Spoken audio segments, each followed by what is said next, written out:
来看高雄历史博物馆哦，筹备了当最近推出一出传统的背交戏创新的舞台剧，望各位当想一寡少年的观众哦来认捌背交戏。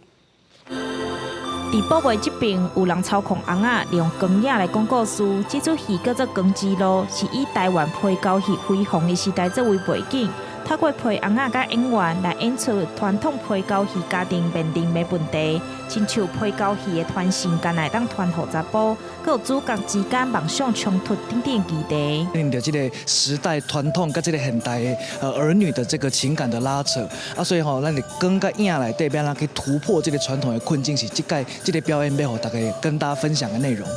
台湾陪交戏过去是真受欢迎的民间娱乐，不过时代变迁，电视、电影流行，陪交戏也渐渐稀微。高雄历史博物馆这摆是开6年的时间准备，将传统陪交戏结合现代剧团，演出过程中唔留陪交戏，佮有真人演出，让观众朋友重新熟悉台湾陪交戏的文化。就是说。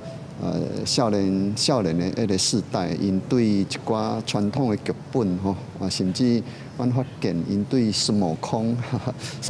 猪八戒，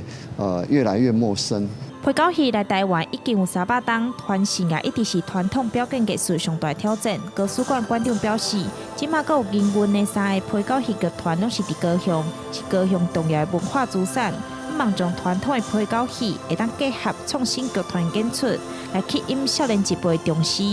记者张义辉、邱兆勇高雄报道。